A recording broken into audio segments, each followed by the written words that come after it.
Alright, so here's first look at the first decal. Now I've got to let this dry and shoot it with some clear coat. So it's going to take a little while, so I'm going to go ahead and wrap this video up on this subject, as I have to take time and do one decal at a time and then shoot everything with clear, let that dry, and then go back over and scratch and age and wash and distress. So yeah, I've still got a little bit of work ahead of me, but it's going to take time, and I need to finish this video up for tonight. So that's where we'll leave it for now, but there will be more to come. I may show more construction and or the creation of a small yet effective diorama, or I may just skip ahead to where it's done. I've got a lot of work to do. I've got 3+ jobs for this one client slash friend, or friend slash client. Friend first now. He started out as a client first, he's a friend first, and now a client. Or yeah, he's a friend and a client, whatever. Anyway, you get me, don't you? I know you. You hear me, you see me, you feel me. Anyway, I'm going to wrap this up and be done with this video. As soon as I get it posted, you will know, because it'll be posted. Alright, more to come. Alright, let's look at some follow-up on the spider tank. So, I've added all of the details to the main tank body, the turret.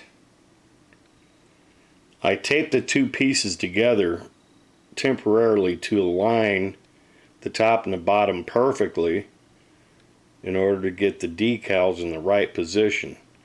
Now what I'm going to do is shoot this with some matte, or not gloss, but some clear matte. I'm going to let that dry overnight. I've got a shipment of 4 cans of dull coat coming in. I got 4 cans for $23.95, something like that. Free shipping. And when these cans of dull coat, for Christ's sake, cost $7, $8, $10, $11 for a 3-ounce can of dull coat, give me a break. So I got 4 cans for $23, so like $6 a can. It's cheap, but still $6 for a 3-ounce can. That's $2 an ounce. God love people. They put one thing on the market and they're the only one that makes it, and they can charge whatever they want. Jeez. Anyway, the decals are on here. I just recently sprayed this with some gloss to add the decals to it. I super glued the wires up underneath here. Let that dry. Now what I'm going to do is solder the electrical onto here after I clean up these wires a little more. Solder that, stuff everything up underneath this leg and bring it down through the bottom, then add more paint and detail to the entire thing. Plus I'm going to add some aluminum foil with the bright shiny side out in here to look like hydraulic rams on all of these sections. There's 2 for each leg, so that's 8. So that's going to take a minute, but by the time I get that done, the dull coat comes in. I'll have this 100% done. All I have to do is a couple of washes and do the detail work I'm working on and shoot it with dull coat, let the dull coat dry, wrap and ship. Yes sir, this will be done. Toot sweet. I can't wait to get it in the mail. Honestly, I can't wait to get it in the mail. It's taken too long. Well, everything's taken too long. I've been trying to rebuild my life and do a whole lot of things all at the same time, and then I went through another month of no air conditioning, and it was just horrendous. Anyway, let's have a look at the Orion 3. More to come as always. Alrighty, here is the work in progress, 2001 Orion 3. Now I'm getting ready to add this detail and putty it onto the back end. These two sections are not glued together. I'm going to take the details that go here. I'm going to paint them gloss white, glue them into place. Now as you can see, the top of the wings are painted, but the bottom is not. I'm going to go ahead, wash these up, let them dry. Then I'm going to shoot with primer and gloss white. So this will be good to go. Additionally, the bottom of this isn't done. I'm going to mask this off all here where it connects to the wings. Shoot this with flat black, gray, and primer, and then gloss white. Move forward on this. You will see some of this in this video. Right now I'm going to get to it. I pulled this off. This is already painted, prepped, and ready to go. I got to do a little cleanup. When I do a final shoot on this whole body, it'll all blend together. I've already got decals that I'm making up, accurate decals to go for the Pan Am and other wing markings that are not in the kit.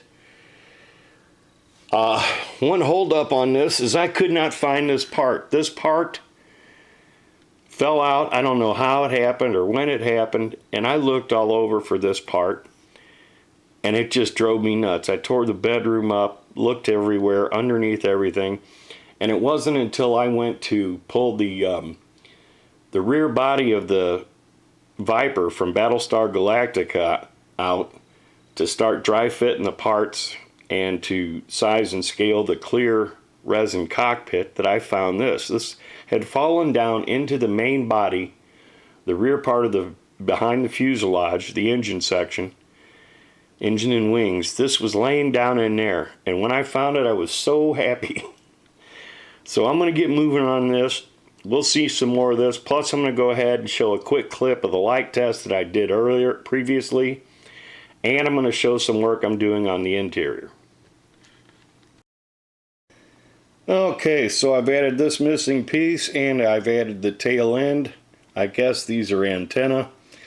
You can clearly see this is going to need some putty work. That's the thing about this. I don't know why they designed it this way, frankly. There's a seam that runs all along here, down here, all the length of the main fuselage and underneath. I'm working on my own 42-inch version of this model. It's going to be half prototyped, half scratch built, and I'm going to build it a lot differently. Much easier to hide the seams and to give you a good, honest, decent looking kit, complete with interior, lighting, proper decals, etc. Anyway, I got this lined out for now. This has got to dry. I'm going to go ahead and paint the details that go around here, glue them into place, and then get on this lower wing section. Alright, so I've got this piece attached. I've got this masked off to paint. I've got the wings shot with primer. I've got this mask to paint. So I'm going to paint all those parts and then pull out the interior parts.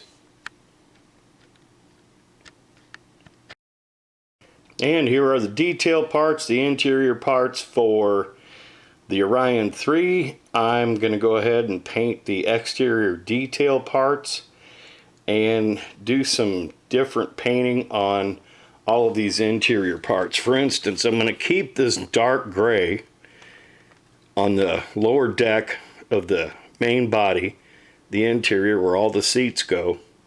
I'm going to keep that dark gray, mask them off, shoot everything else with light gray, let the light gray dry, and then mask everything so that I can shoot the walls gloss white or flat white.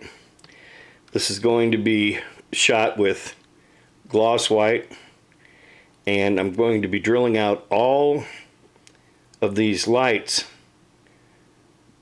cabin lights up here, and even the little bitty ones. That's going to take some time, so we may not see that in this video. I want to make sure it's done right. As you can see, these are small windows, but I want all of the light to come through these upper ceiling inner fuselage interior lights. And I'm going to have to very carefully file every one of them so they're nice and square. Anyway, that's the plan. Now, I've got the seats painted black, flat black. I'm going to go ahead and shoot them with one more coat. And then after I get the lower deck of the cabin, passenger cabin done, I'll add all the seats. I was going to come up with some 1/72 scale figures. I still may. Anyway, we'll see some more of this either in this video or in the next one, or both. Alright, so I've got it masked off to my satisfaction. I'm going to go ahead and shoot it with light gray, let that dry, and then mask off this main runway, and shoot everything else with white. Okay, I've got these parts prepped and ready to shoot with flat white / gloss white. These interior door hatches, I'm going to have to carefully mask those. There's some black detail, some gray detail, and some white. I will show that in screen captures another day. This is the cabin door, I guess, for the cockpit and interior cockpit parts. I'm going to go back and refer to the directions and the movie before I do anything else, especially to the main cockpit cabin. I want to get this 100% right, and when you look in the windows or into the interior, it will be accurate. I may even have to come up with some decals that they didn't include for these interior parts. No decals, no decals. Yeah, anyway, I want to be really precise with the interior parts. So this is going to take a little longer than I anticipated. Let me go ahead and shoot these parts and shoot the other parts with flat white. Okay, I cannot shoot the interior yet of this with white. I have to wait for this light gray to dry, then mask over it. I shot these parts with the first couple of light coats of gloss white.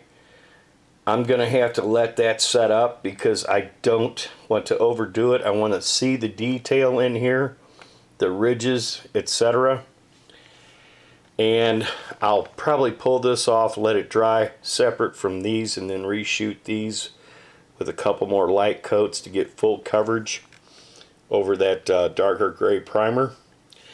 Anyway, as far as today, I'm just about as far as I can go with this until this paint sets up. So let's look at the A-wing, which I haven't shown in a year. And here we have the 1/24 scale A-wing. Now, this is obviously a work in progress. I haven't done a whole lot to this at all. Just a little bit of painting here and there and deciding how I'm going to put it together.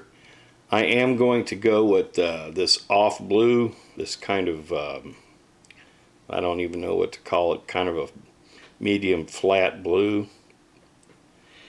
And I'm going to use the original cockpit to make a mold of, and I'm probably going to have it printed in clear, and or I may scratch build a better cockpit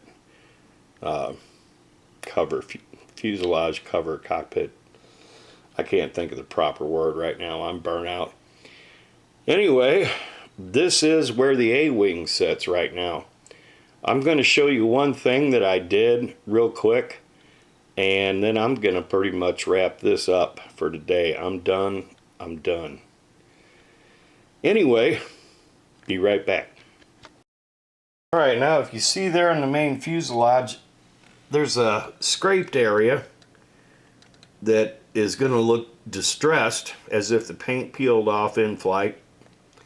When it was painted chrome, the exterior was painted chrome, I put that tape on there to do just this, to give an oblong, oddball looking rough surface area to make it look like distressed, so that when I do distress it, it will all blend in together and look like a paint chip flew off in flight. So we will see more of this in the future, though this is not a priority. My client builds are priorities, but I do take a little time now and then to work on these models because I need to. Oh, there's the phone. Gotta go. Here are two 1537 refit models. As you can see, I've clearly cut out the bridge and BC deck portion of this one, as right now I'm having 8K clear resin parts printed to replace the bridge and BC deck. I'm going to use this model and the new parts for this model and show exactly how far off the 537 kit is to an actual studio accurate model. Now at some point I may have the entire upper and lower primary hull, neck, engineering hull, pylons, and nacelles created in 1537 just to show the vast difference between an accurate refit and an inaccurate refit. I'm going to probably be doing exactly the same thing for the 1/350th scale. Now let me give you a little history about this before I proceed. As you can see, both these kits are in various stages of construction. The simple fact is I started on this kit back 2 years ago when I was in the VA hospital. I used this upper primary hull. This came from the kit I originally started. And then I got a hold of an old friend of mine and I told him I was going to make a dreadnought out of this. That's why I ended up cutting out the bridge and BC deck section, because I'm going to turn this into a dreadnought. Having said that, this is the original engineering hull, the starboard side. As you can see, I've been working it and modifying it, and I'm nowhere near done, so it is still most definitely a work in progress. What I did here is I used coat hanger wire and super glue and baking soda to strengthen and stiffen the pylons, which is always a problem with this kit because they snap off without, you don't even have to breathe on them and they'll snap loose. So at any rate, not only do I have it strengthened and secured, I have wire run to it for two different circuits, one for the flashy blinky circuit and one for the main lighting, which the flashy blinky circuit will not interfere with the main lighting. I've also used some chrome vinyl to mask off part of the neck and a section of the engineering hull. I will be using more to help block light, because I only want the light coming through the nice clear fiber optics, which will be trimmed up perfectly smooth to the hull when that time comes. In the interim, I'm still adding fiber optics and cleaning up the main hull to try to make it look like a smoothie and not look like the raggedy paneled up version that you buy now for $35-40, which I think is ridiculous for a mass-produced, made in China repop of a ship that was originally created. The original molds were made in 78, 79 in preparation for the movie, which came out in 79.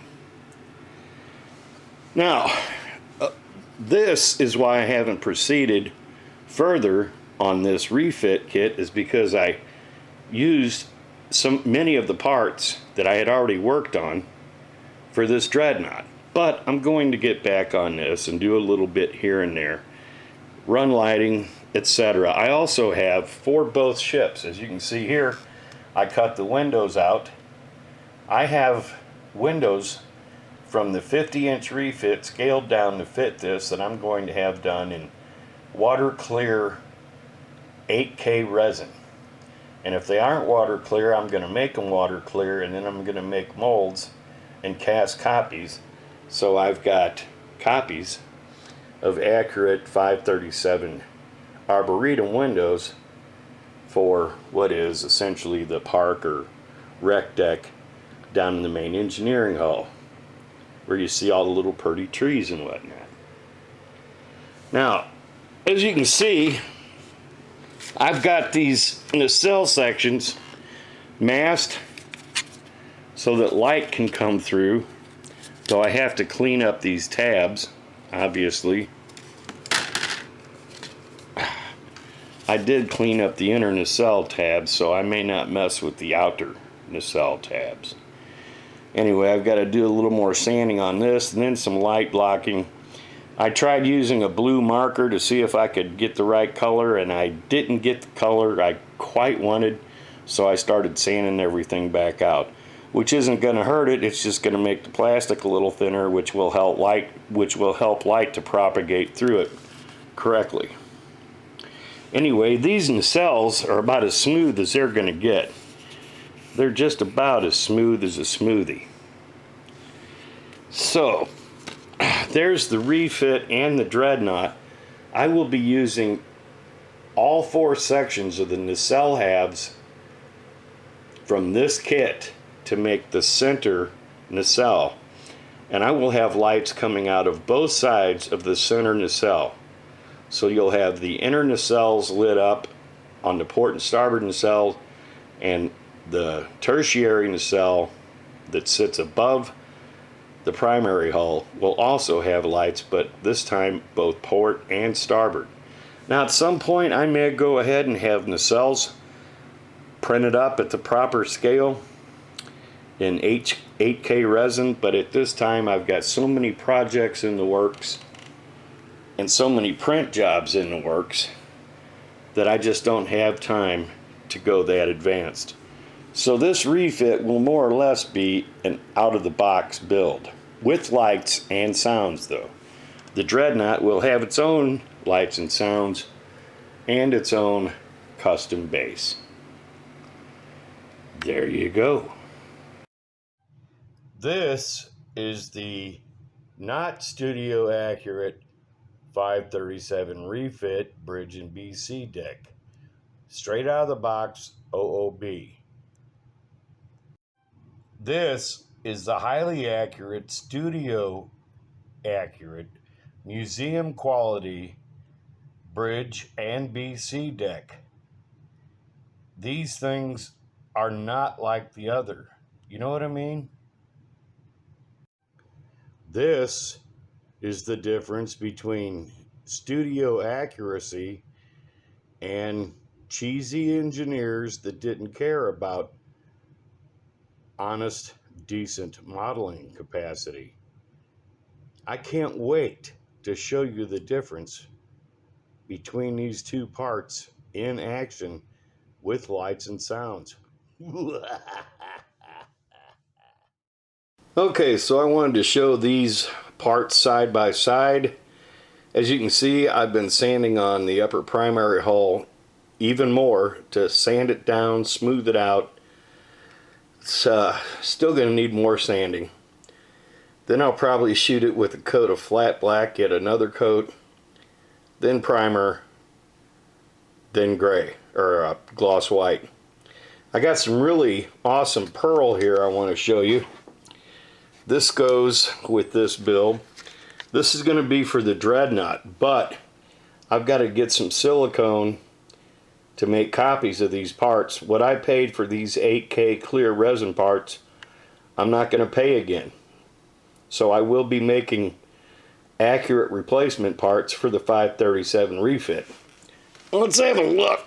You can see here that I've been I masked this off, and I've been rubbing it with a pencil to get down into the grooves of the detail, so I can come in with an X-Acto and very, very carefully trim around those windows, and then pull away the mask, the rest of the masking tape, and then shoot this whole thing with gloss black, then a light coat of silver, and then this pearl I'm getting ready to show you. Now, this stuff is awesome. I've been using this for years and years and years. I did a video, I don't know, 4, 5, 6 years ago, maybe longer. This makes a brilliant pearl paint job. And when you use this, you don't need to go through all that Mickey Mouse masking and trying to shade everything, Aztec pattern, blah, blah, blah. Because this does the work for you. Now, you still might want to do it. That's up to you. Frankly, this is going to be for the Dreadnought. I am not going to go to that much effort for a 537 Dreadnought that is being predominantly scratch built. Anyway, let's see if I can get any detail. This is exactly the same model as you saw previously in the beginning of the video. Exact same STL file, scaled down for the 537. This is all going to be lit, and it's going to be awesome. Awesome. More to come.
The upper and lower primary hull of the 22-inch original series Enterprise.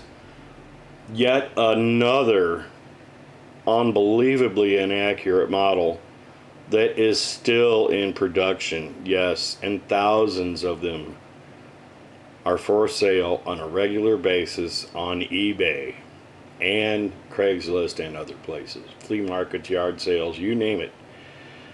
I started on this 2 years ago. Well, yes, again, in the VA hospital. I'm not even going to use the rest of the parts. I have perfectly accurate printable parts for any scale original series model I wish to make. So I'm going to go ahead and print up a bridge and BC deck for the upper primary hull, print up the proper details for the lower primary hull, sand putty primer paint, do the best I can to accurize this, and all the rest of the parts are going to be printed parts. I'm just not wasting time cobbling these crappy kits together anymore. These overpriced, and then you got to pay shipping and handling. These overpriced kits, made in China, no American jobs, cheap mass-produced styrene. I'm done. I'm really done. These price gougers that charge an arm and a leg for these kits, wait for them to go out of production and hoard them and stockpile them, and then want $200, $300, $500 for a kit, or some other stupid price, $89, $100. I don't care. It's just ridiculous. I'm done. I'm going to go ahead and finish this up, but I'm going to accurize the heck out of it. The neck's going to be printed. The engineering hull is going to be printed. All the details are going to be printed. Everything's going to be done in 8K resin, and I will be lighting it, and I will have spinnies and go fasters. So yeah, I just wanted to use this as an example of why I will never send another dollar to POL, POS, R2, AMT, NPC. Yep, I'm done. You guys can't even go back and fix the molds.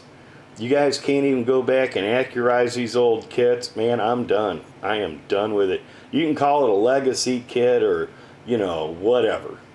Use whatever stupid sales propaganda you want to try to keep selling these things, but I'm done. I'm done, Polar Lights. You hear me? And just remember, who was the one guy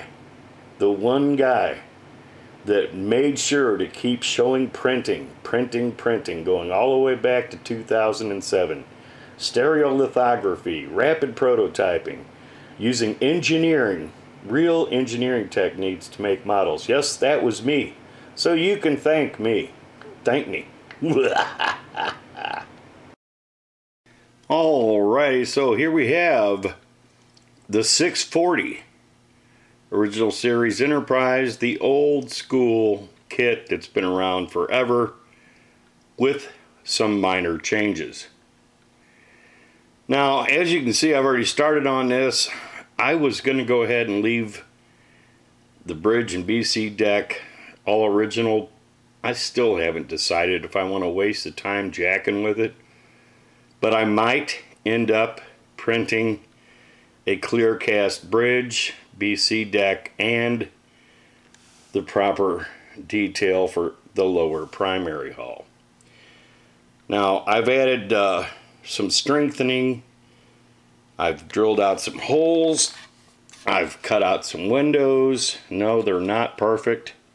They're not meant to be. I'll explain that another day. But this is another work in progress. I'm probably going to go ahead and build this mostly original, just because, make it the Constitution. I'm done with these kits. I'm done with these overpriced, stupid, inaccurate, made in China, mass-produced kits. No American jobs. I'm done with them. This will be it. This will be it. And even having said that, I'm going to add correction parts for the deflector dish and the forward part of the nacelles so that it looks a lot better than this totally inaccurate Franz Joseph looking piece of stuff. So yeah, this is in progress. Not really keen, not really amped up to get going on this, because frankly, just such a pain in the ass kit. Anyway, they did get rid of the grid lines, but you know, they could have fixed everything else at the same time, right? Mass produced, 3,000 units per day, made in China, stockpiled for decades. Overpriced styrene crap. Yep. And here we have the MS-06 Zaku 2. I know absolutely nothing about this. Its background, nothing. It's made by Bandai Namco. That's all I know. I wanted to do something different, so I thought, you know, I'm going to get some kind of Gundam model or something. So I got this, And I picked this out of, I don't know how many different Gundam models on eBay. Got a good deal on it, got it cheap. Cheap with shipping. Nice, nice, nice. So what I'm going to do is I'm going to go ahead and open this up and we'll have a look at what's inside. I'm kind of anxious to get started on this. This is something a little different than the same 5 or 6, 7 Star Trek ships, the same 5 or 6, 7 Star Wars ships, the same 2 or 3 Battlestar Galactica ships. I mean, I'd like to see new things and try new things. Something a little bit different than the same thing year after year after year after year. You know what I mean? Let's open it up and have a look inside. Okay, so here is what's in the box. Now this isn't my first, Bandai model. And as usual, it's one of the nicest, most well-designed, best directions, best box art, not that I care. One of the nicest models that is made, period. The Japanese and the Germans really know how to make stuff. Having said that, it's a little on the small side. I thought it was going to be a little bit bigger, but then again, everything coming from Japan is relatively small. So here's what's inside. I'm probably going to do a movie at some point of me slapping this snap together kit together, but I am going to paint it and detail it. I might even add lights to it. You never know.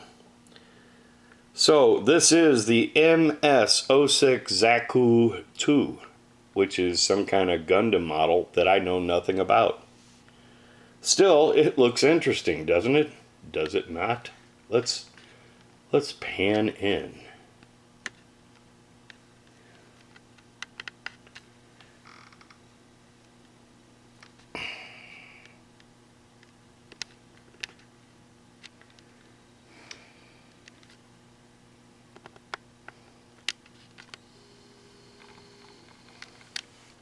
Oh my.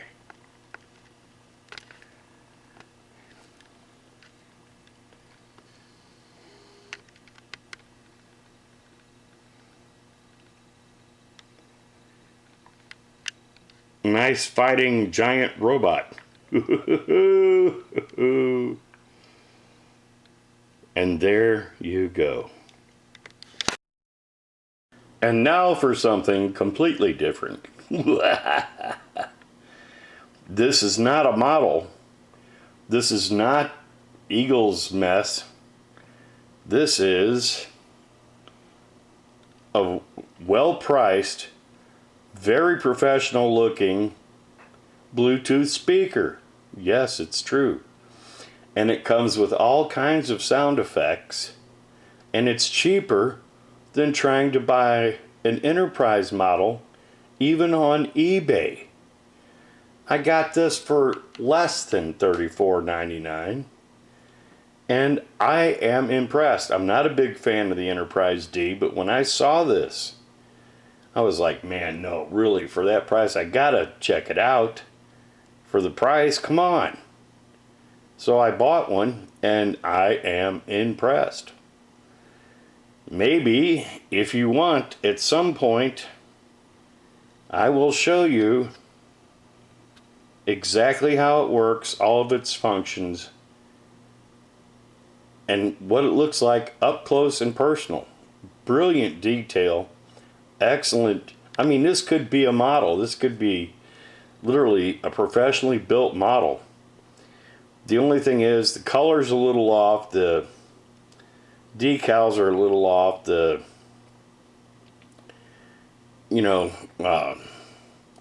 escape pods, all that's just a little off. The color's not 100%. But for the price, it's cheaper than a Polar Lights model. You don't have to use 500 metric tons of putty to make it look good. And it's got its own lights and sounds. More to come, as always.